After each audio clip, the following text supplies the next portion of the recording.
大家好，欢迎收看今天的面具人。今天是2020年的11月20号，星期五。那今天要讲的这个节目可精彩了，发生大事了，惊天大事情啊！大家准备好啊，要出大事了。来看今天的标题啊，习近平怕了，赦免王岐山，党内老领导录音泄露，攻破美国的关键被指出，基辛格警告佩洛西，乱来会导致核战争，重回一战边缘。我面具人有时候就觉得呀，这习近平一遇到困难了，就想起来要王岐山出来灭火了。王岐山这个灭火大队长真是实至名归啊！你说习近平有困难了找王岐山，把困难度过了以后呢，又觉得王岐山是个威胁，觉得王岐山的能力太强，又想灭掉王岐山。但是想了一下呢，把这个王岐山灭掉了以后呢，下次有困难了可咋办呀？找谁呀？所以呢，还是要把王岐山这个保险套留着，这是一个很矛盾复杂的事情。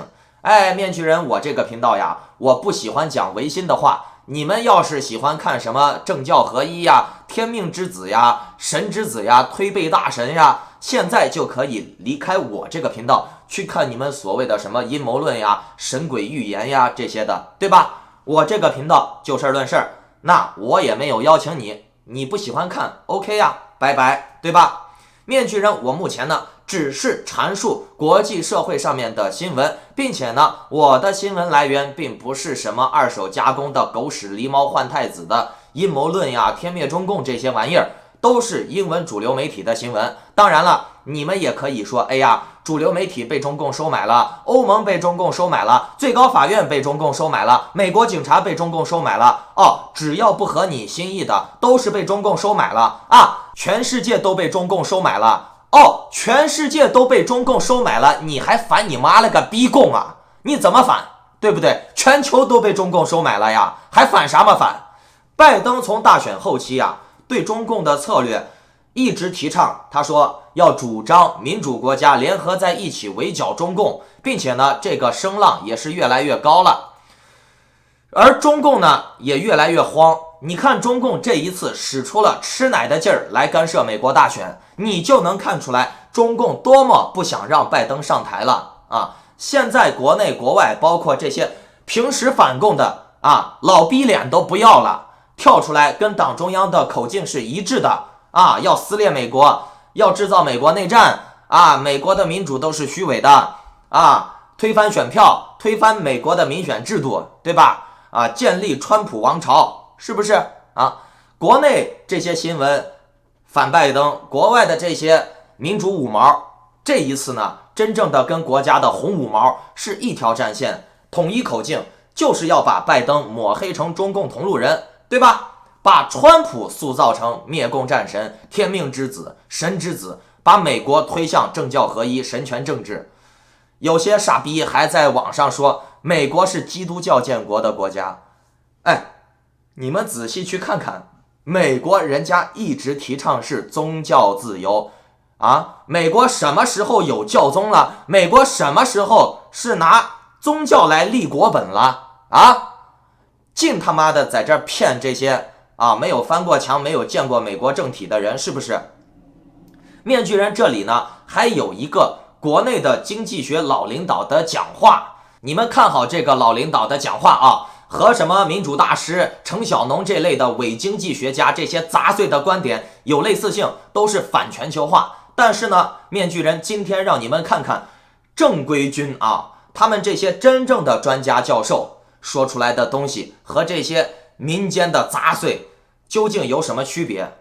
并且呢，这个录音也会给你们揭示为啥共产党要营造去全球化的氛围我在节目后半段会把这个录音放给你们听的。观众朋友们，咱们拿屁眼都能想出来的一个道理面具人我说给你们听听，你看对不对你说川普同时对全世界开打贸易战，美国一个人挑战全世界，顺便和中共开打贸易战，你觉得是这样对中共威胁大呢，还是说美国和全世界结盟孤立中共对中共的威胁大呢？你们来告诉我哪个威胁大？你川普咋就那么牛逼的挑战全世界，与全世界为敌呢？甚至变成了与西方国家互相大乱斗，那如果说西方民主国家互相狗咬狗，你觉得这样谁最高兴？中共呀，对不对？蓬佩奥游说欧洲，游说东南亚，游说英国，结果呢都没下文了。为什么呢？因为这些国家大家都看出来了，川普这个人呢不靠谱，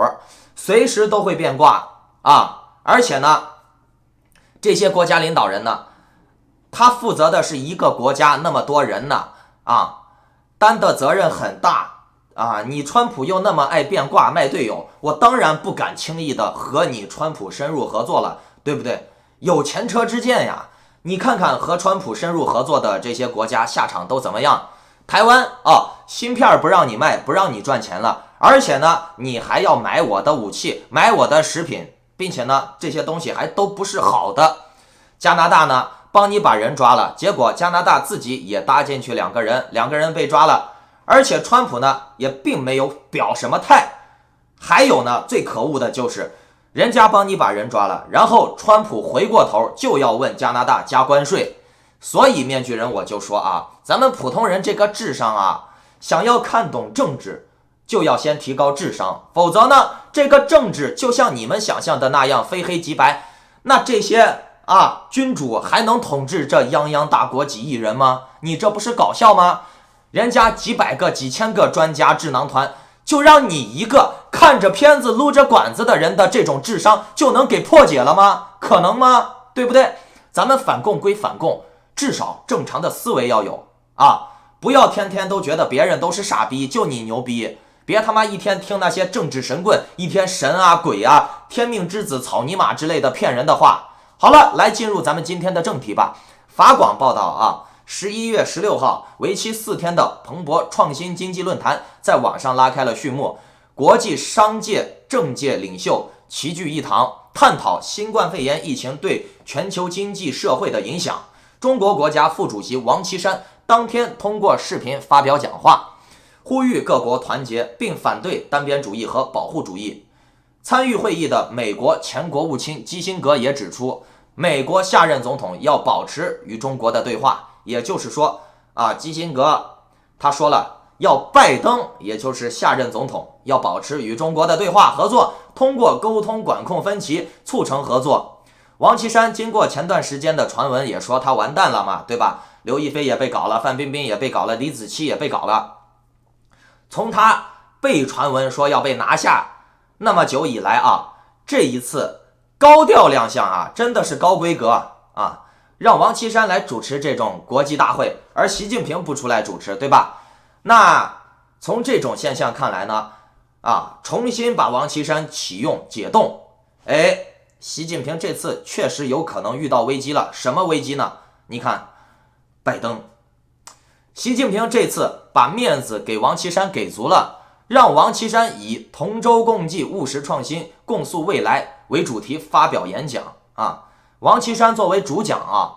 王岐山表示，国际形势自去年以来受到疫情等因素影响下，全球经济深度衰退。王岐山称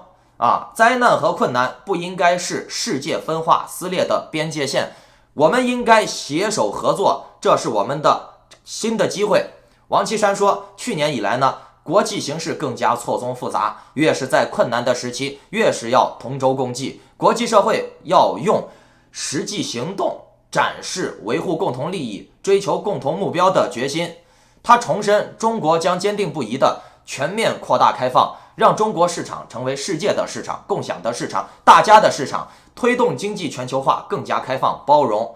普惠、平衡和共赢的方向发展。王岐山呼吁各国应在共建同舟共济的疫情防控合作机制、共建协同共进的创新合作网络、共建普惠共赢的开放型世界经济以及共建理性包容的社会氛围4个方面采取行动。同样参会的美国前国务卿基辛格也建议，新一届的美国政府应该迅速恢复与中国领导人的沟通管道，讨论需要避免出现的问题。他指两国关系处于数十年来的最低点，呼吁下任美国总统要与中国对话，通过沟通管控分歧，促成合作，否则世界将走向堪比第一次世界大战的灾难。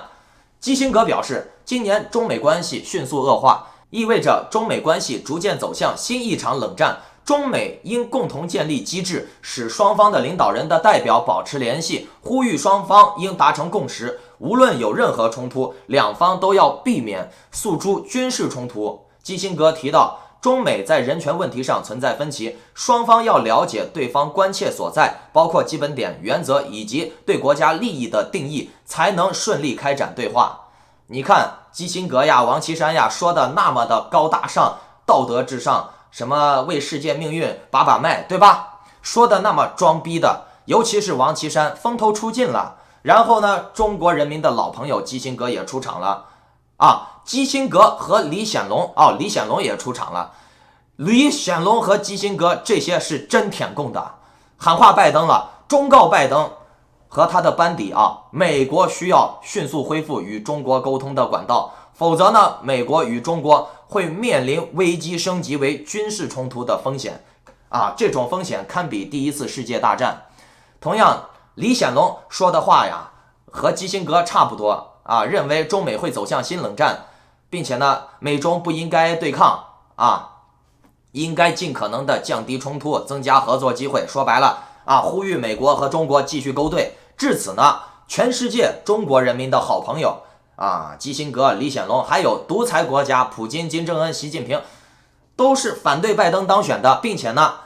要呼吁美国跟中国继续勾兑。然后呢，你们看中国国内的微博、微信公众号一片对拜登的叫骂声讨国内真的和国外言论是一模一样的。你在国外看到骂拜登的话，你在国内也能看到，知道吧？你在国外看这些民主大师挺川普的话，你在国内依然能看到。不信你们微博呀、百度呀搜一下就知道了，对吧？甚至呢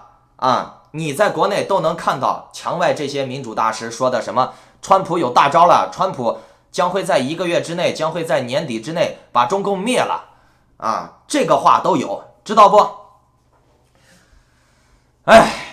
这就叫做统战，海内海外统一战线。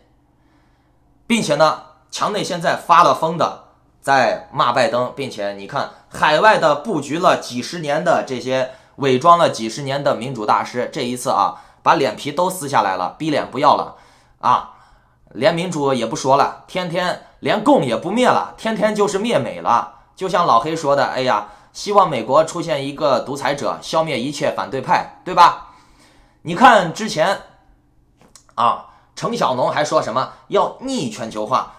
全球化会毁了美国。那接下来面具人我就给你们讲讲全球化你们看之前那些民主大师都在说什么逆全球化，要搞单边主义，你们觉得这可能吗？现在飞机、民航、海运到处都是全球化了，对吧？你如果逆全球化了，这些航空公司怎么办？这些船怎么办？远房亲戚、全世界的亲戚怎么办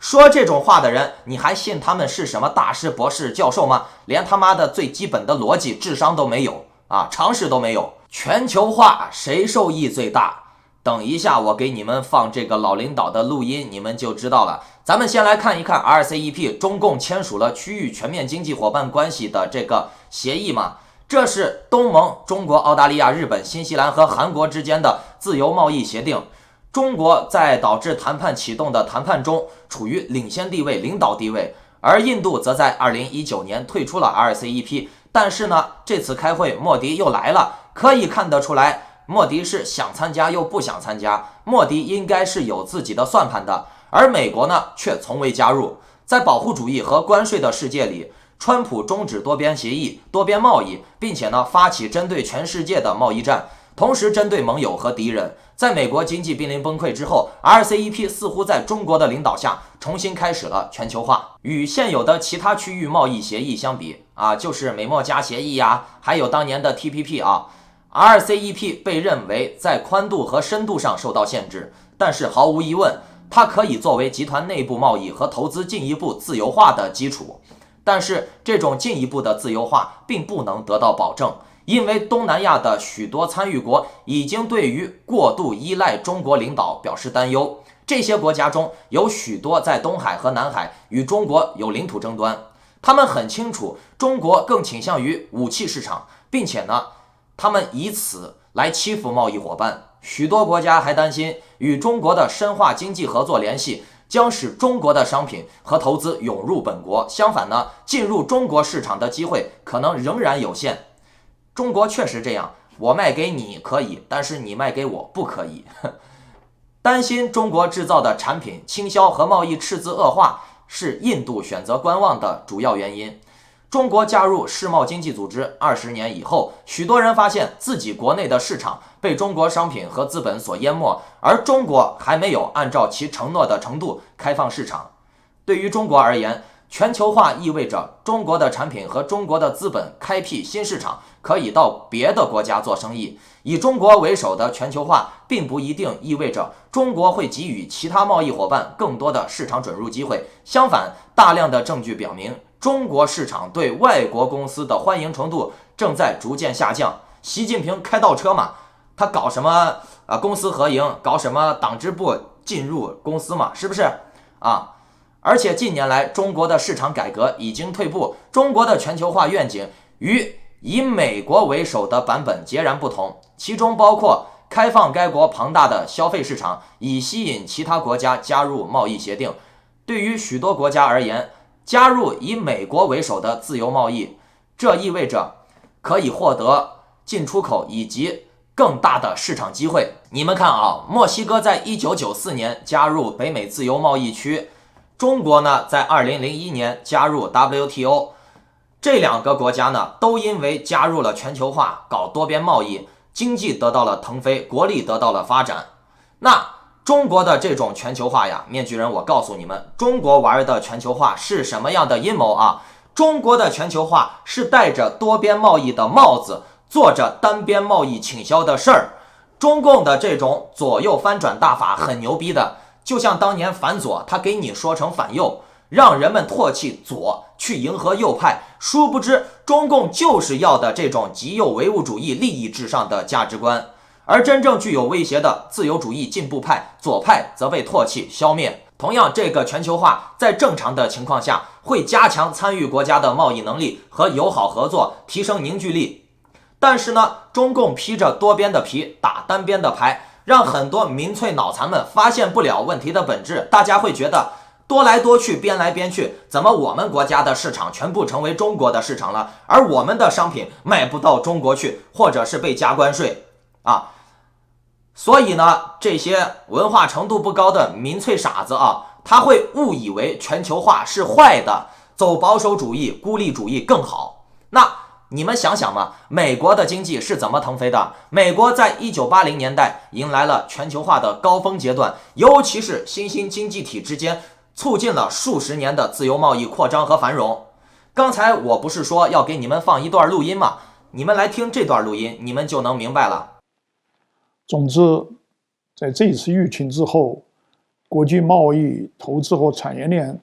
都会发生重大的变化，这势必对全球化也造成重大的影响。不少人因为由于全球产业链和供应链的受挫，由于国际贸易的大幅下滑，对全球化失去了信心，认为疫情使得全球化终结了。其实我并不是这样看，我相信全球很多有识之士，甚至包括美国一些人，也不会这样看。我记得特朗普还讲过一句话，他说全球化在某种意义上就是去美国化，去全球化在某种意义上来讲就是去美国化。因为美国在全球化当中一直起主导的地位，美国是全球化最大的受益者，所以去全球化在某种意义上更多的是去美国化。当然我们中国也是全球化的重要参与者，所以有人开始谈去全球化，也有去中国化的这样一个意识。当然我们对此要保持高度的警惕。但是我认为目前全球化所发生的变化一定说是全球化终止了，不是说全球化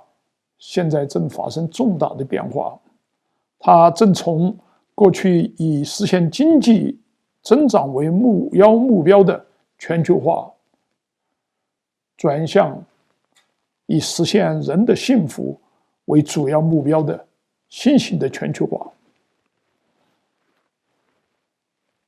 这次疫情加速了从传统的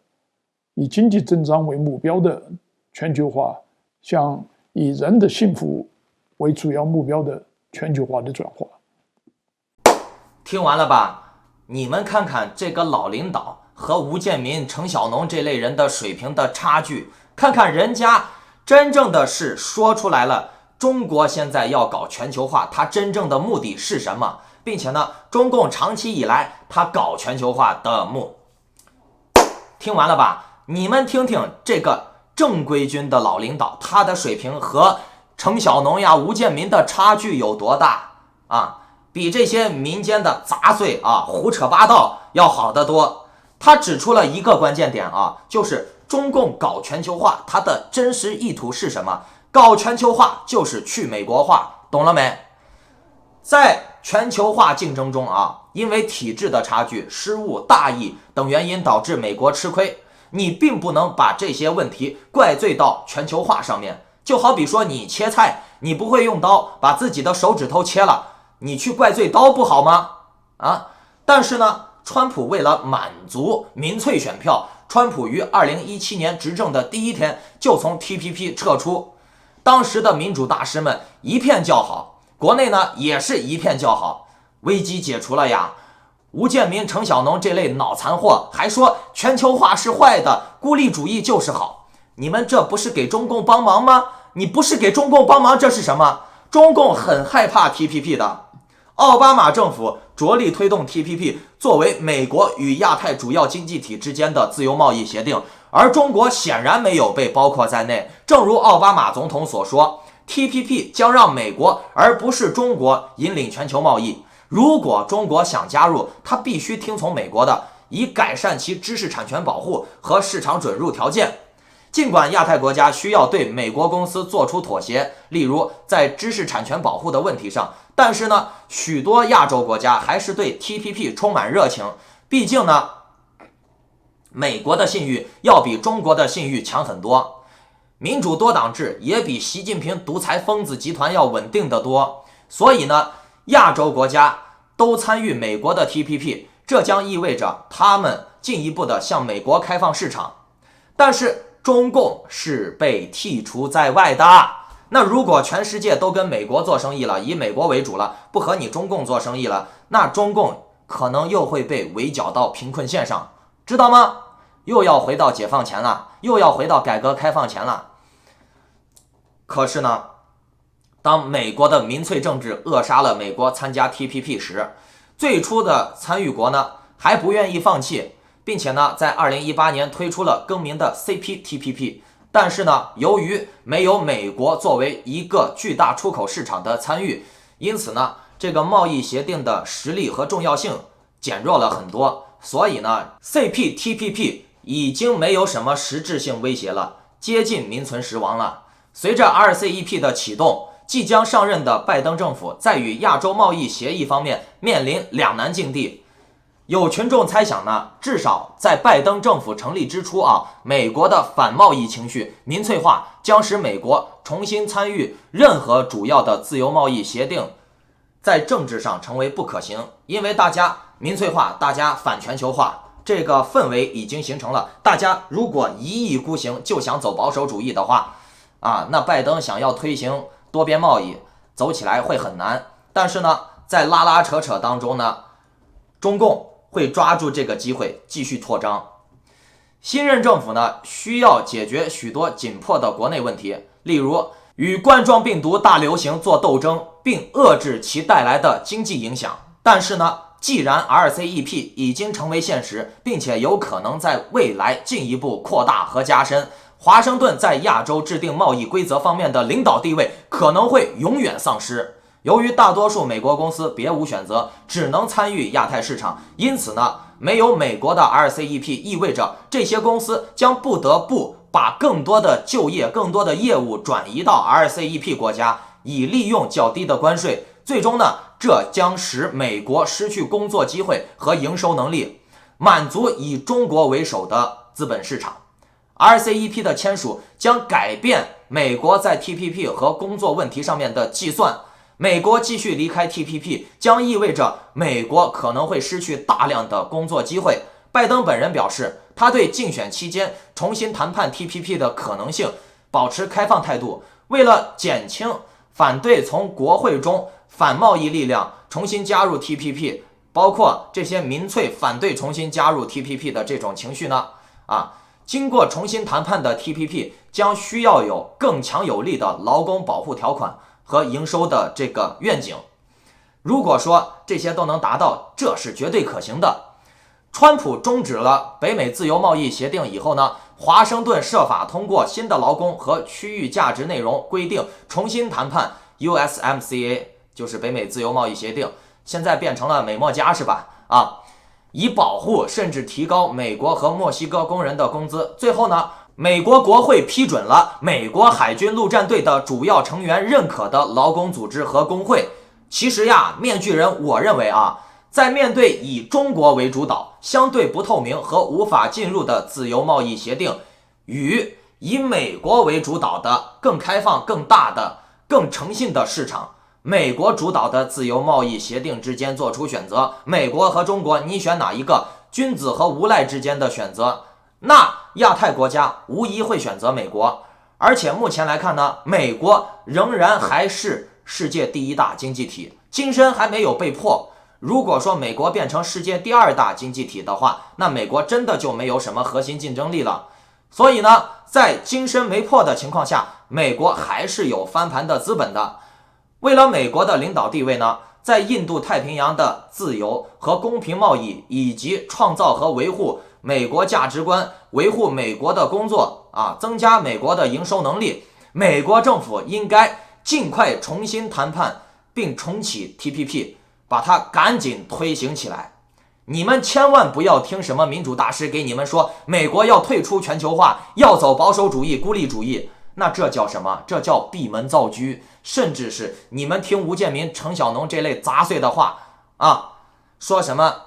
要分裂美国，说什么美国应该神选之子，美国应该内战消灭反对派，消灭民主党黑五类，是吧？你们听这些杂碎说话，你有一毛钱赚吗？但是人家说话可有钱赚呢，懂了没，傻子们？那好，如果大家喜欢今天的节目，就请点击屏幕下方的点赞、订阅、小铃铛。如果认为咱们的内容能够帮助到更多的人的话，就请点击转发，让更多的人加入我们，一起提高智商。然后呢，明天的直播我放在12点进行晚上12点，凌晨12点，因为有2个美国的朋友，他们就是那边有时差嘛，北京时间12点。反正面具人我这个节目一如既往的是深夜频道，然后后天是咱们的会员直播会员直播那只有会员才能参与。好，那我们下期再见。